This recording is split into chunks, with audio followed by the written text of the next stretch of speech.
السلام علیکم ورحمۃ اللہ وبرکاتہ۔ عزیزان گرامی، جیسا کہ عنوان بحث مشخص ہے کہ جس پر پچھلے 3 دنوں سے ہم گفتگو کر رہے ہیں کہ خداوند عالم نے انسانوں کے ضمیر سے پوچھا کہ ہمارے وجود پر سوال کرنے سے پہلے تم یہ بتاؤ، کیا تم پر ایک وقت ایسا نہیں گزرا جب تم موجود نہ تھے؟ اور جب تم موجود نہ تھے تو ہم نے تمہیں مادہ حیات سے پیدا کیا۔ کیوں پیدا کیا؟ نبتلی، تاکہ تمہارا امتحان لیں۔ فجعلناہ سمیعا بصیرا، تو ہم نے تمہیں دیکھنے والا اور سننے والا بنایا۔ انا ہدیناہ السبیل، اور ہم نے انسانوں کو صراط مستقیم کی ہدایت بھی دے دی، اس کے بعد انسانوں کو اختیار بھی دے دیا۔ اب چاہے تم شاکرین میں سے ہو جاؤ یا کافرین میں سے۔ کل کی بحث میں ہم نے اس مقام پر اپنی بحث کو چھوڑا تھا کہ انسان کی خلقت کے ضمن میں خداوند عالم نے قرآن مجید کے ایک دوسرے مقام پر کہا وَلَقَدْ خَلَقْنَا الْإِنسَانَ مِنْ صُلَالَةٍ مِّن طِينٍ، اور ہم نے انسان کو کھنکھناتی ہوئی مٹی سے پیدا کیا۔ ثُمَّ جَعَلْنَاهُ نُطْفَةً فِي قَرَارٍ مَّكِينٍ، اور اس کے بعد ہم نے اسے نطفہ بنا کر رحم مادر میں مکین کر دیا۔ فخلقنا النطفة علقة فخلقنا العلقة مضغة فخلقنا المضغة عظاما فكسونا العظام لحما ثم انشأناه خلقا آخر فتبارك الله احسن الخالقين۔ کہ خدا کہہ رہا ہے کہ ہم نے انسان کو کھنکھناتی ہوئی مٹی سے پیدا کیا، اور ایک مرتبہ ذکر کیا کہ ہم نے انسان کو نجس پانی سے پیدا کیا، پھر اس نجس پانی کو ہم نے رحم مادر میں مکین بنا دیا، پھر اس نطفے کو ہم نے جمے ہوئے خون میں تبدیل کیا، پھر اس جمے ہوئے خون کو ہم نے گوشت کے لوتھڑے میں تبدیل کیا، پھر اس گوشت کے لوتھڑے کو ہم نے ہڈیوں میں تبدیل کیا، اور پھر اس ہڈیوں کے اوپر دوبارہ گوشت کو چڑھایا۔ اس کے بعد ہم نے انسان کو ایک نئی خلقت میں تبدیل کر دیا۔ تو کتنا بابرکت ہے تمہارا پروردگار۔ تو کل اس بات پر ہم نے بحث کی تھی کہ خداوند عالم نے انسان کو نجس قطرے سے پیدا کیا، اور یہ اس کی شان اور اس کی منزلت تھی کہ اس نجس قطرے کو انسان نے پاک و شفاف آدمی میں تبدیل کر دیا۔ وَإِلَّا آپ دیکھیں، یہی انسان ہے، جب انسان کا نطفہ رحم مادر میں منتقل ہوتا ہے اور جب چند ہفتے گزرتے ہیں تو جب وہ انسان نطفے سے علقے میں تبدیل ہوتا ہے، تو آپ آج تو 21ویں صدی ہے، انسان جو ہے وہ نیٹ پر سرچ کر لیتا ہے کہ رحم مادر میں پہلے اور دوسرے ہفتے میں بچے کی شکل کیسی ہوتی ہے۔ تو آپ کبھی اسے دیکھنا اور کبھی کسی حیوان کو دیکھنا، دونوں چیزیں آپ کو نیٹ پر مل جائے گی۔ آپ دونوں چیزوں کو دیکھ کر یہ فرق نہیں بتا سکتے کہ کون سا علقہ انسان کا اور کون سا علقہ حیوان کا ہے۔ تو خداوند عالم نے کس مقام پر علقے کو تبدیل کیا ہے انسان کی شکل میں، یہ تعجب انگیز بات ہے کہ پتہ نہیں وہ کون سا ایسا تار ہے، وہ کون سا ایسا لمحہ ہے۔ وَإِلَّا آپ دیکھیں کئی بار خلقتیں اس طریقے سے ہو جاتی ہیں کہ 2 کی جگہ 3 آنکھیں ہیں۔ بعض اوقات وہی انسان کا نطفہ ہے لیکن تبدیل ہوتا ہے جب تو اس کی دم بھی نظر آتی۔ بعض اوقات تاریخ میں ملتا ہے کہ کسی انسان کے سر پہ سینگ بھی آ گئی۔ تو کون سا ایسا تار ہے، کون سا ایسا لمحہ ہے جب خداوند عالم اس چیز میں فرق پیدا کر دیتا ہے؟ کب اس کی مشیت کیا چاہتی ہے، کس نطفے کو انسان میں تبدیل کر دے اور کس نطفے کو حیوان میں تبدیل کر دے، یہ اس کے ہاتھوں میں۔ تو اسی لیے احادیث میں وارد ہوا ہے مثال کے طور پر کہ جب پہلے سے دوسرا مہینہ ہو تو خاتون کے لیے ضروری ہے کہ سورہ توحید کی زیادہ سے زیادہ تلاوت کرے، تاکہ انسان کو وہ جو رحم مادر میں بچہ ہے وہ ایک خوبصورت شکل لے انسان کی۔ اسی طریقے سے باپ کے لیے ملتا ہے کہ جس طریقے سے ماں اپنے بچے کے لیے جو شکم مادر میں ہے اس کے لیے دعائیں پڑھ رہی ہیں، اسی طریقے سے اس کے باپ کے لیے بھی ملتا ہے کہ اگر رات میں اس کی ماں اس بچے کے لیے دعائیں کر رہی ہیں تو اس کے لیے بھی مستحب ہے کہ شکم مادر پہ ہاتھ رکھ کر کچھ دعائیں پڑھیں۔ چیزیں کتاب میں موجود ہیں، وَإِلَّا یوں تو بچے پیدا ہوتے ہیں لیکن بعض اوقات اس بچے کی خلقت کے لیے ضروری ہے کہ والدین کچھ ایسے اعمال کو انجام دے کہ خداوند عالم، یعنی دیکھیں اس بات کو پہلے میں ذکر کر دوں کیونکہ یہ روزمرہ ہماری زندگیوں سے متعلق چیز ہے، ڈائریکٹ تعلق۔ کسی کی شادی ہوگی، کوئی ایسا ہوگا کہ جن کے شکم میں، کسی خاتون کے شکم میں جو ہے بچہ ہو، تو یہ ہماری زندگی سے ڈائریکٹ تعلق رکھتا ہے، اس لیے اس چیز کو میں یہاں ذکر کر رہا ہوں، پھر اپنے اصل موضوع پہ آتا ہوں۔ یہ بات لابلائے کلام آ گئی ہے تو انشاءاللہ مفید ہوگی۔ کبھی سوچا ہے کہ میرے والد سے اس دنیا میں کون سا رشتہ ہے کہ میں ان کا بیٹا ہوں؟ وہ میرے والد، ٹھیک ہے، یہ رشتہ ہے۔ میری ماں سے کیا رشتہ ہے کہ وہ میری مادر ہے، میں ان کا بیٹا ہوں، ٹھیک۔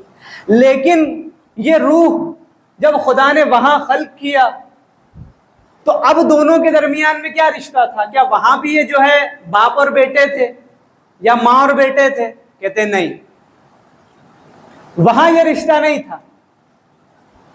خداوند عالم نے والدین کو ان کے اعمال کی بنیاد پر ایک خاص روح عطا کی، ایک خاص روح عطا کی۔ وہ روح کون سے اعتبار پر عطا کی؟ اس اعتبار پر کہ تم نے حلال کھایا یا حرام، تم نے حلال کھایا یا حرام۔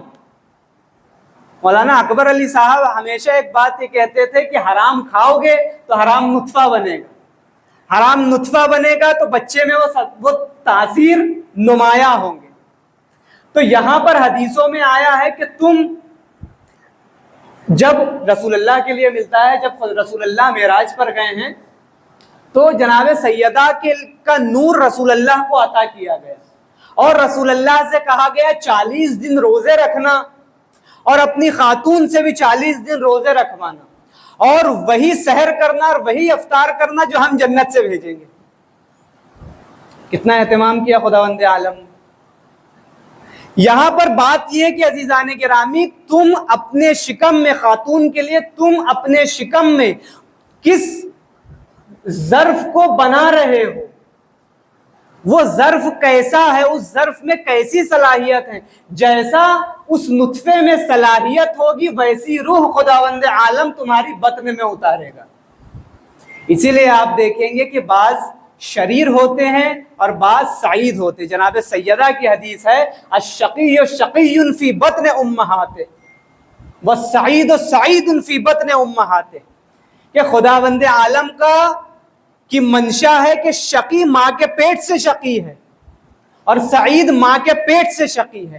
تو تم جیسے اہتمام کرتے چلے جاؤ گے اس صلاحیتوں کے اعتبار سے خداوند عالم تمہیں ویسی روح عطا کرے گا۔ یہ حکمت ہے خداوند عالم۔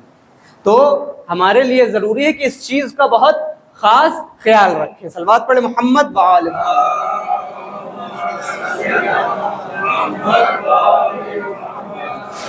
یہ انسان کی خلقت نطفے سے۔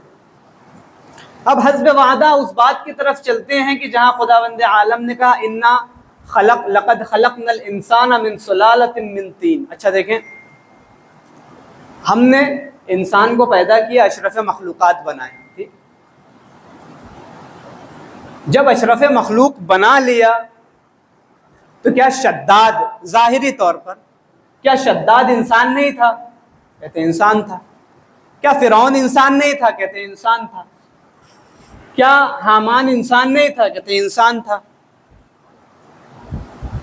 تو ظاہراً تو یہ انسان تھے، خدا نے ان کو ساری وہ قوتیں عطا کی جو ایک انسان کو عطا کرتا ہے، دیکھ سکتا ہے، سن سکتا ہے، فکر کر سکتا ہے، سب کچھ۔ اس کے باوجود بھی خدائی کا دعویٰ کر بیٹھے، یعنی خدا سے سرکشی کر گئے۔ اب خداوند عالم نے، ایک مثال دیتا ہوں قرآن مجید سے، حضرت موسیٰ کو کہا اذهب الى فرعون انه طغى، اے موسیٰ جب ہم نے تمہیں نبوت عطا کر دیا فرعون کی طرف جاؤ۔ کیوں؟ کیونکہ اس نے سرکشی اختیار کی۔ تو سرکشی سے اس کو باہر نکالنے کے لیے موسیٰ کو فرعون کی طرف بھیجا۔ تو یہ انسان کو اشرف مخلوقات بنا دینے کے باوجود بھی یہ سرکشی کرتا ہے۔ تو پھر خداوند عالم نے کہا کم من قریۃ اہلکناھا، ہم نے ایسے قریوں کو تباہ و برباد کر دیا جس میں عجیب و غریب انسان رہتے تھے، جن کا کچھ روایتیں ایسی ملتی ہیں کہ ایک مرتبہ خداوند عالم نے جناب جبرائیل کو حکم دیا کہ جاؤ فلاں جگہ کی زمین کو پلٹا دو۔ تو ملائکہ نے سوال کیا خدا تیری بہترین مخلوق ہے، دیکھیں ان کی زمینوں کو پلٹا دیں گے تو یہ نیست و نابود ہو جائیں گے۔ کہا جاؤ ذرا دیکھو، ان کے قریب جاؤ دیکھو یہ کیسے۔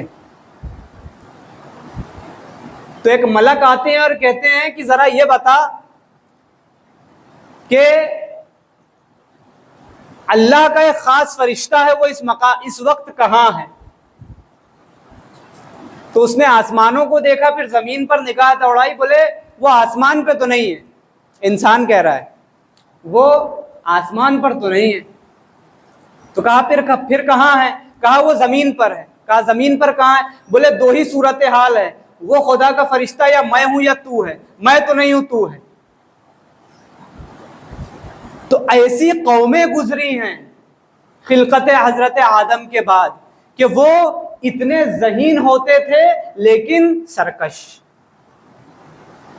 خدا نہیں چاہتا تھا یہ اتنے علم و حکمت کے مالک ہونے کے بعد یہ سرکشی کرنے لگے، اور بعض سرکش ہو گئے تو خداوند عالم نے ان کے زمینوں کو نیست و نابود کر دیا، اتنے سرکش تھے۔ تو اب انسانوں کو یہ لگنے لگا کہ انسان کہیں یہ نہ سوچ لے بھائی خدا کے لیے تو آسان بات ہے، انسان بنائے مٹا دے، پھر بنائے پھر مٹا دے، اس کے لیے کیا بڑی چیز ہے۔ انسان کیا سمجھنے لگا کہ خدا کے لیے انسان کھلونے کے مانند ہے، کہ خدا بنا دیتا ہے اور مٹا دیتا ہے۔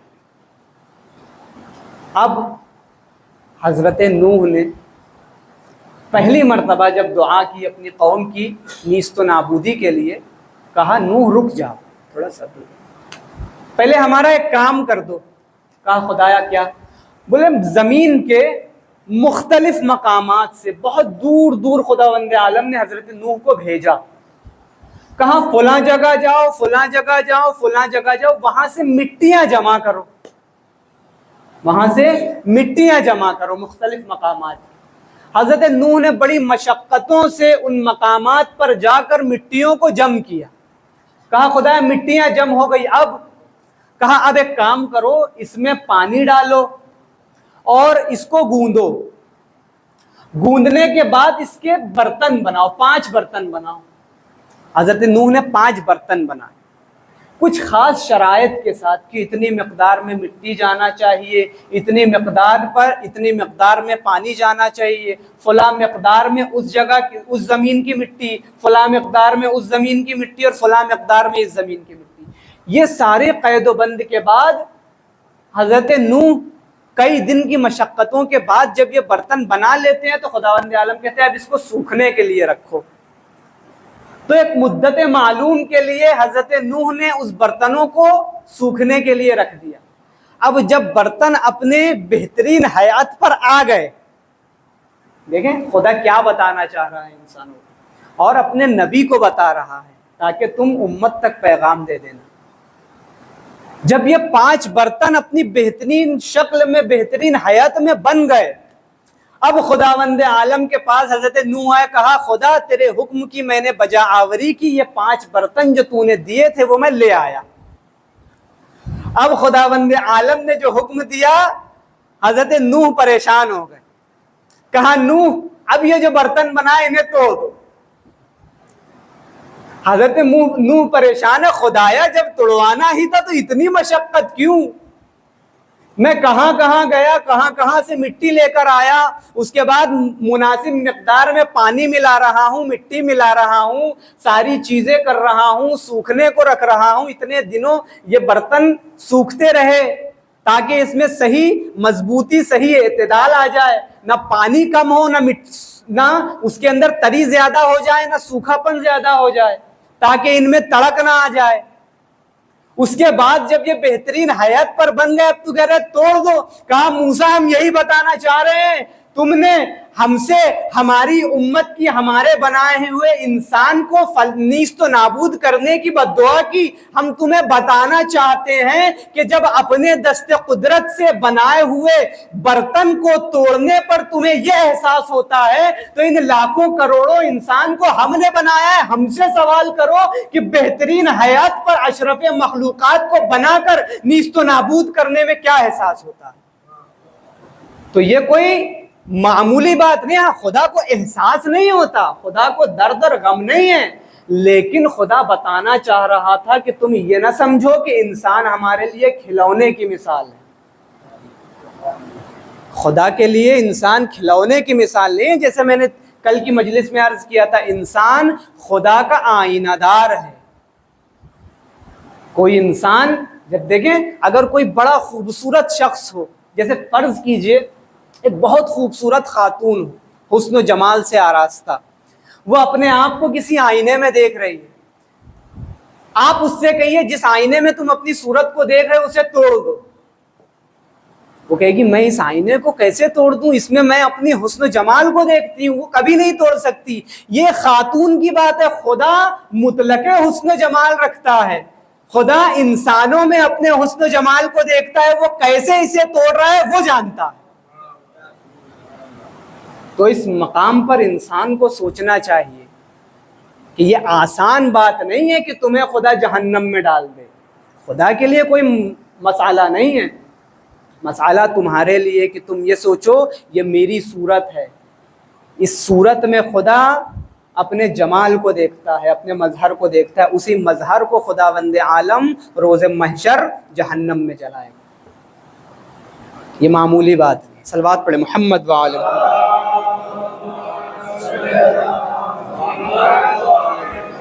اب دیکھیے اس بات کے بعد ایک سنت ہوتی ہے کہ یہ بھی بیان کیا جائے کیا کریں کیا نہ کریں.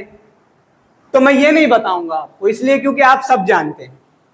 آپ کو نماز کی بھی خبر ہے, آپ کو روزوں کی بھی خبر ہے, آپ کو حج و زکوٰۃ کی بھی خبر ہے, آپ کو حرام و حلال کی بھی تمیز ہے. تو مجھے یہ بتانے کی ضرورت نہیں ہے. مجھے صرف یہ احساس دلانا تھا کہ انسان کو کیا کرنا چاہیے کیا نہیں کرنا چاہیے, اور کیا کرنا ہے وہ آپ جانتے ہیں. یہاں تک ہماری بات. اب خداوند عالم نے امیر المومنین نہج البلاغہ میں ارشاد فرماتے ہیں, پھر خداوند عالم نے آدم کی تخلیق کو شروع کیا. جیسے حضرت نوح کا واقعہ, ایسے امام علی نے حضرت آدم کی تخلیق کو بھی ذکر کیا ہے کہ خداوند عالم نے زمین کے مختلف مقامات سے مٹیوں کو جمع کیا.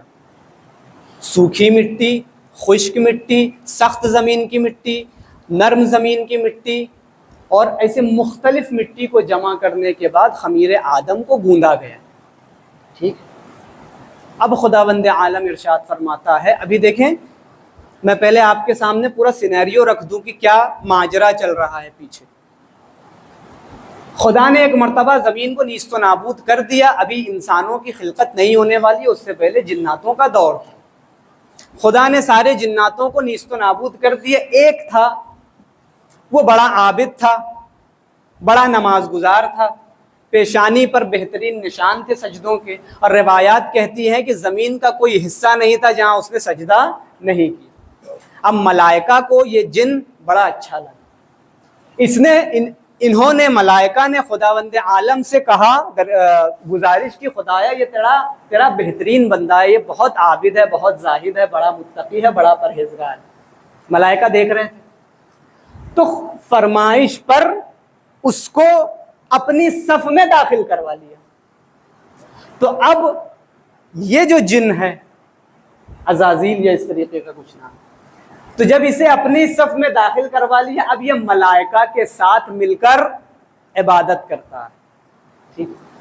اب جب عبادتیں چل رہی ہیں، اب ایک دن خداوند عالم نے اعلان کیا، بسم اللہ الرحمن الرحیم، وَإِذْ قَالَ رَبُّكَ لِلْمَلَائِكَةِ إِنِّي خَالِقٌ بَشَرًا مِّن طِينٍ.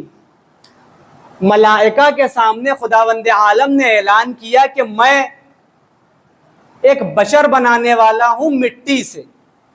ٹھیک، میں بشر بنانے والا ہوں مٹی سے. فَإِذَا سَوَّيْتُهُ وَنَفَخْتُ فِيهِ مِن رُوحِي فَقَعُوا لَهُ سَاجِدِينَ. خدا نے کہا جب میں اس پتلے کو بنا لوں، صحیح بنا لوں، اس کے بعد جب اس میں اپنی روح کو پھونک دوں، فَقَعُوا لَهُ سَاجِدِينَ، تو تم سب کے سب اس کی عظمت میں سجدے میں گر جانا. ٹھیک. فَسَجَدَ الْمَلَائِكَةُ كُلُّهُمْ أَجْمَعُونَ. تو سارے کے سارے ملائکہ آدم کی تعظیم میں جھک گئے، سجدے میں گر گئے، الا ابلیس، لیکن ابلیس نہیں جھکا. استکبر وکان من الکافرین. یہ پورا واقعہ سنا رہا ہوں آپ کو، سینیریو بتا رہا ہوں. خدا کہتے ہیں اس نے تکبر کیا اور کافرین میں سے ہو گیا. ٹھیک. اچھا، یہ سینیریو ہے. ایک سوال ہے، خدا کیا بنانے والا ہے؟ کہتے ہیں بشر بنانے والا ہے. تو جب خدا بشر بنانے والا ہے تو میں یہ سوال کرتا ہوں، خداوند عالم ذرا یہ بتا دے کہ تو بشر ہی تو بنانے والا ہے، اس سے بہتر تو تیرے ملائکہ ہیں، تو انہیں سجدے میں گرنے کی اجازت کیوں دے رہا ہے؟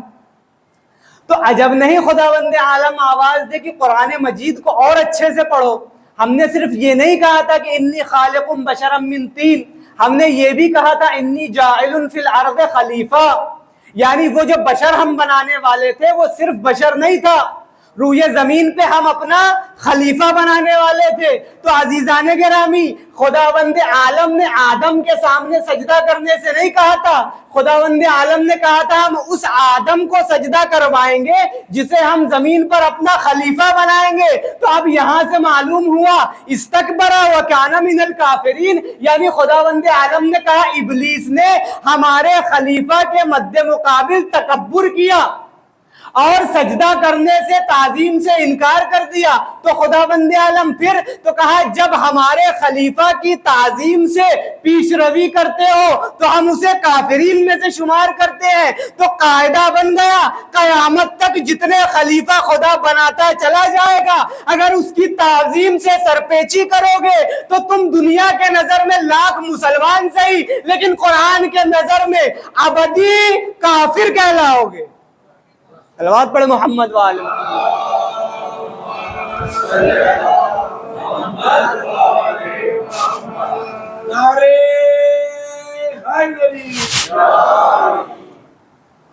تو خداوند عالم نے کہا استکبر وکان من الکافرین. وہ سینیریو جو میں نے آپ کے سامنے بتایا، وہ ابلیس کیا تھا؟ جن کا نصیب جاگا ملائکہ کی سفارش پر صف ملائکہ میں شامل ہو گیا. ملائکہ کون ہے؟ کہتے ہیں ملائکہ معصوم ہے. اب جب خداوند عالم نے یہ کہا تھا نا کہ انی جاعل فی الارض خلیفہ، میں زمین پر اپنا خلیفہ بنانے والا ہوں، تو صرف ملائکہ نے نہیں سنا تھا، یہ بات ابلیس نے بھی سنی تھی، لیکن ابھی مشخص نہیں تھا کہ کسے خلیفہ بنانے والا. تو ابلیس کے ذہن میں ایک چیز تھی کہ بھائی اگر خلیفہ بنانا ہوتا اور ملائکہ کو بنانا ہوتا تو بنا چکا ہوتا. اگر بنانا ہوتا ملائکہ کو اپنا خلیفہ تو بنا چکا ہوتا، شاید کسی اور کو بنانا چاہتا ہے. تو ایک کام کیا جائے، جن ہو کر صف ملائکہ میں شامل ہوا جائے اور ان کے ساتھ عبادتوں کے ذریعے ایک خام خیالی، ایک بھرم پیدا کیا جائے کہ ہم عابد ہیں، ہم زاہد ہیں، ہم متقی ہیں، ہم پرہیزگار ہیں، تاکہ ہمارا درجہ لوگوں کے نزدیک بلند تر ہوتا چلا جائے. تو عزیزان گرامی دیکھیے سنت ابلیسی ہے کہ اگر چاہتے ہو مقام کو طلب کرنا جیسا لوگوں نے کیا, کیونکہ وہ جانتے تھے نا کہ رسول جب جائیں گے تو لامحالہ خلیفہ چھوڑ کر جائیں گے, تو کیا کیا جائے, وہی کام کیا جائے جو ابلیس نے کیا. کیا کہ صف معصوم میں شامل ہو جاؤ تاکہ مقام مل جائے. یہی کام رسول اللہ کے دور میں بھی لوگوں نے کیا. وہ جو یہ بتانا چاہتے تھے ہم بڑے متقی اور پرہیزگار تھے, جس طریقے سے ابلیس صف معصوم میں شامل ہو کر عبادتیں کرتا رہا, اسی طریقے سے کچھ لوگ صف محمد مصطفیٰ میں شامل ہو کر عبادتیں کرتے رہے.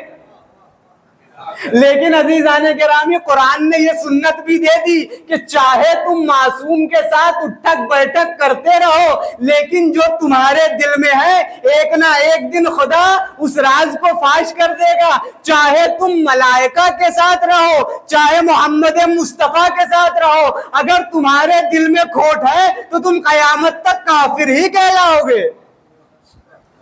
تو یہ سنت قرآنی ہے کہ ہم ایسے ہی کسی بھی چیز کو خالی نہیں چھوڑیں گے.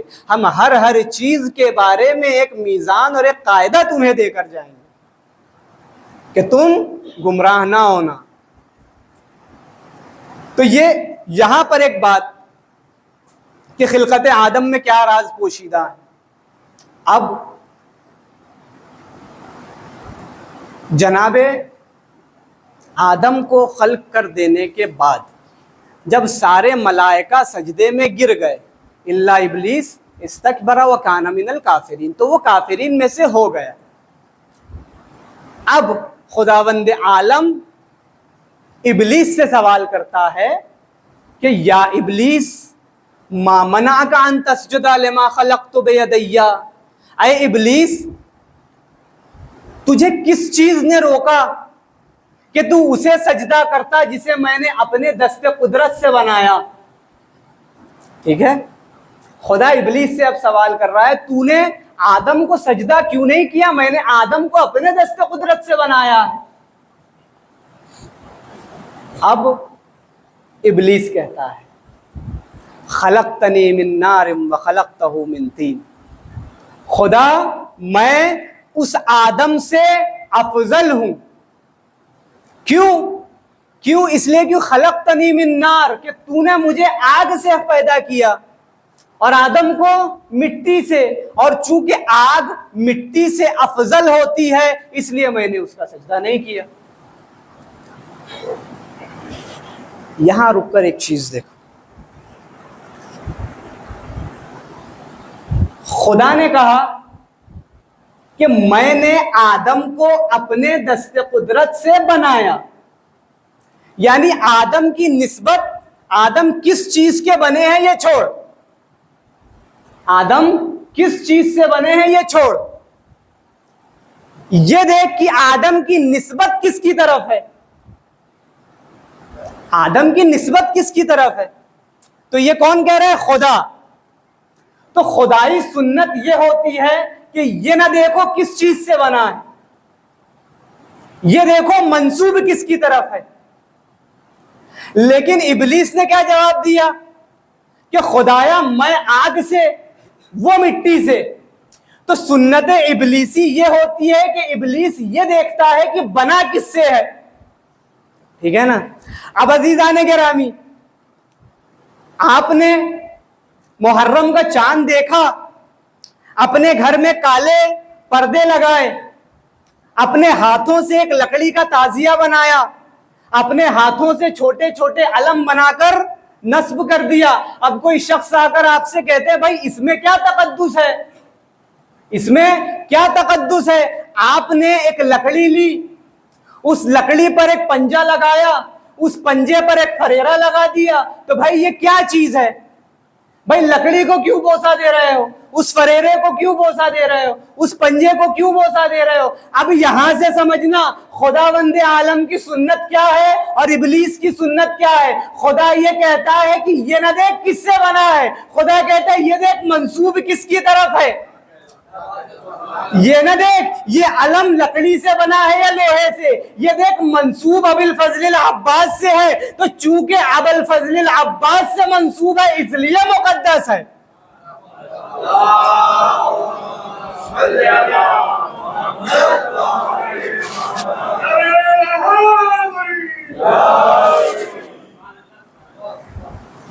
جب یہ دیکھ منسوب کس سے ہے؟ منسوب ابو الفضل العباس سے ہے، اور ابو الفضل العباس کی تقدس میں شک نہ کرنا۔ انشاءاللہ ہم 8 محرم کی مجلس میں اسی سلسلے کو آگے بڑھاتے ہوئے ابو الفضل العباس کے حوالے سے بھی باتیں کریں گے کہ کوئی ابو الفضل العباس کے تقدس میں شک نہ کرے۔ چونکہ بات آ گئی ہے میں اس چیز کو بیان کر دوں۔ علامہ امینی نجف میں تھے، ضعیفی ہے، خستتن ہے، بیمار، بستر پر لیٹے ہوئے۔ ایک شخص آتا ہے اور کہتے ہیں قبلہ ایک مسئلہ پوچھنا تھا اصولی، میرے دل سے متعلق ہے، میرے دین سے متعلق ہے، اس لیے میں آیا ہوں، میں جانتا ہوں کہ آپ بیمار ہیں، پریشان ہیں۔ کہا میرا شریف فریضہ ہے، میں کسی بھی حالت میں رہوں، مجھے تو آپ کے سوال کے جواب دینے ہیں، پوچھیے۔ تو اس شخص نے پوچھا آغا ذرا ایک سوال کا جواب دیجئے، ہم پر خداوند عالم نے 14 پر ایمان رکھنا واجب کیا ہے، 14 سے محبت واجب قرار دی ہے۔ میرا ایک یہ سوال ہے، اگر کوئی شخص ابو الفضل العباس سے محبت نہ کرتا ہو، اگر کوئی شخص ابو الفضل العباس سے محبت نہ کرتا ہو، کیا وہ جنت میں جائے گا؟ پہلے تو علامہ امینی جو بیمار تھے اور شدید اپنے اندر ضعف محسوس کر رہے تھے، ایک مرتبہ خود کو آراستہ کیا اور بستر سے اٹھے۔ بستر سے اٹھنے کے بعد کہتے ہیں کہ ابو الفضل العباس کا یہ مقام ہے کہ اگر ان کا نام بھی لیا جائے تو اپنے آپ کو جو ہے آراستہ کر لو، جسے ہم کہتے ہیں اٹینشن کی پوزیشن میں ہم۔ اس کے بعد کہتے ہیں کہ سنو، اگر کسی شخص کے دل میں ابو الفضل العباس کے ضمن میں کوئی شک ہو تو خدا تب بھی اسے جنت کی بو سونگھنے نہیں دے گا۔ امر بنی ہاشم، امام حسین نے کہا تھا الآن انکسر ظہری یا اخی، اے عباس تمہارے جانے سے حسین کی کمر ٹوٹ گئی۔ حسین کون؟ ان الحسین مصباح الہدی و سفینۃ النجات، حسین نجات کا سفینہ ہے، ہدایت کا سفینہ ہے، یعنی ہدایت کا سفینہ نہ ہو تو تم ہدایت تک پہنچ سکتے ہو؟ نہیں پہنچ سکتے۔ ہدایت کا سفینہ کہہ رہا ہے کہ عباس تمہارے جانے سے میری کمر ٹوٹ گئی۔ تو کوئی شخص ابو الفضل العباس کے عنوان سے کبھی شک نہ کرے۔ عباس وہ دیتے ہیں جو کہیں سے نہیں ملتا، عباس وہ دیتے ہیں جو کہیں سے نہیں ملتا۔ ہاں عزاداران مظلوم کربلا، میں چاہ رہا تھا کہ آگے اور باتوں کو پیش کروں، لیکن چونکہ میں نے مصائب کے جملوں کو چھیڑ دیا تو اب واپس جانا میرا مناسب نہیں۔ انشاءاللہ مصائب کو میں طویل کر دوں۔ آج 4 محرم کی شب ہے، شب منسوب ہے 2 ایسے بچوں سے کہ ان بچوں پر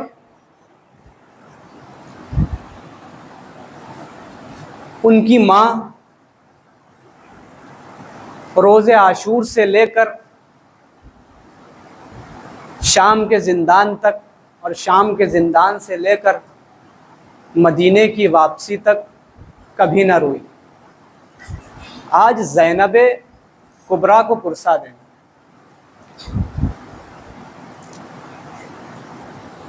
ایک مرتبہ جب شہادتوں کا سلسلہ شروع ہوتا ہے تو ظہر عاشور سے پہلے ساری مائیں اپنے بچوں کو یہ ہدایت دے رہی ہے کہ دیکھو تمہیں فاطمہ کے لال پر خود کو قربان کرنا ہے، ایک خیمے میں ایک 56 سال کی ضعیفہ اپنے 2 بچوں کے سروں پر ہاتھ پھیرتے ہوئے ان کے بالوں کو جماتے ہوئے کہتی ہیں کہ اے اون و محمد، تمہارے بابا نے وصیت کی تھی کہ زینب اگر جنگ کی نوبت آ جائے تو میرے طرف سے میرے دونوں بچوں کو فاطمہ کے لال پر قربان کر دینا۔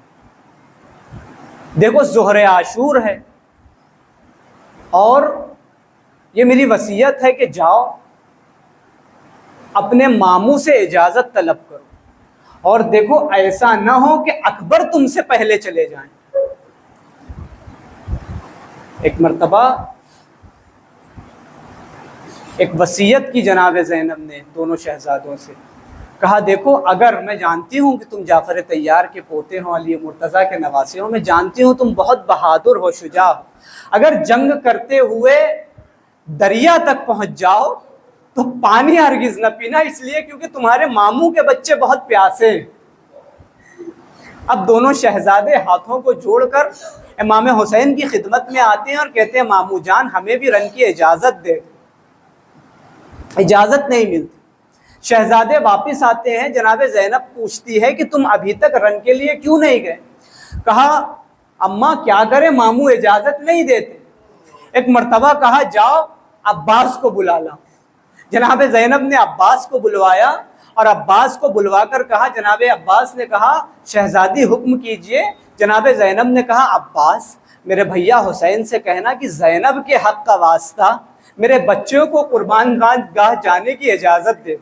جب امام حسین نے یہ سنا کہ زینب نے اپنے حق کا واسطہ دیا ہے، امام حسین امام وقت زینب کے پاس آتا ہے، کہتے بہن کیا ماجرا ہے؟ کہا بھیا آپ میرے بچوں کو اجازت کیوں نہیں دیتے؟ امام حسین کہتے ہیں زینب میں اس لیے اجازت نہیں دیتا کہ کیا معلوم عبداللہ کی اجازت شامل حال ہے یا نہیں ہے۔ ایک مرتبہ زینب نے کہا عبداللہ نے خود مجھ سے کہا ہے کہ جنگ کی نوبت پڑ جائے تو حسین پر میرے بچوں کو قربان کر دینا۔ اب یہ ننھے شہزادے ابی الفضل عباس ان کو تیار کرتے ہیں، جناب زینب ان کے سروں پر عمامہ رکھتی ہیں، ایک بچے کو ایک گھوڑے پر امام حسین سوار کرتے ہیں اور دوسرے بچے کو ابو الفضل عباس سوار کرتے ہیں، اور یہ دونوں رن کی طرف نکلتے ہیں۔ دونوں بھائیوں نے ایک دوسرے سے کہا بھیا تم میمنہ سے چلو، میں میسرہ سے چلتا ہوں، اور ہم لشکروں کو مارتے ہوئے قلب لشکر میں ملیں گے۔ دونوں بچے جنگ کے لیے چلتے ہیں۔ پسر سعد کے قریب تھے کہ پسر سعد نے دیکھا اگر یہ بچے میرے قریب آ جائیں تو مجھے قتل کر دیں گے۔ پسر سعد نے حکم دیا کہ ساری فوجوں کو جمع کرو اور ان بچوں پر ایک ساتھ حملہ کرو۔ آزاداران مظلوم کربلا فوج نے حملہ کیا، ایک بچے کے سر پر تلوار ماری، ایک بچے کے سر پر غرز مارا، ایک بچہ تیورا کر زمین پر گر جاتا ہے، پھر دوسرا بچہ بھی تیورا کر زمین پر گر جاتا ہے، ایک کی روح پرواز کر جاتی ہے، دوسرا بچہ آواز دیتا ہے ماموں ہماری مدد کو آؤ۔ ایک طرف سے عباس چلتے ہیں، ایک طرف سے حسین چلتے ہیں، بچے کے سر کو آغوش میں لیتے ہیں۔ ابھی کچھ رمق باقی، حسین سے کہتے ہیں ماموں ہماری اماں سے کہنا کہ ہم دریا تک پہنچے ضرور تھے لیکن ہمیں اپنے ماموں کے بچوں کی پیاس کی احساس تھی، ہماری ماں سے کہنا اونو محمد نے پانی نہیں پیا۔ آزاداران مظلوم کربلا جب امام حسین دونوں بھانجوں کو جناب زینب کے قریب لے کر آتے ہیں، زینب نے شکر کا سجدہ ادا کیا، لیکن تاریخ کہتی ہے ماں نے اپنے بچوں پہ آنسو نہیں بہایا۔ ایک مرتبہ کہتے ہیں اے بچوں تمہیں فاطمہ کے لال پر قربان کر دیا۔ یہاں تک یہ واقعہ ملتا ہے۔ اس کے بعد جب 11 محرم کو یہ قافلہ چلتا ہے تو تاریخ کہتی ہے زینب نے صرف حسین پر گریہ کیا، اپنے بچوں کی طرف نگاہ بھی نہ کی۔ ایک مرتبہ جب اونٹ کی بلندی پر چڑھتی ہیں جناب زینب، پیچھے مڑ کر اپنے بچوں کے دونوں لاشوں کو دیکھتی ہے اور کہتی ہے کہ اے آن محمد خدا حافظ۔ اب یہ قافلہ شام کو پہنچتا ہے، جب شام کو پہنچتا ہے تو یکے بعد دیگر سر آنا شروع ہوئے۔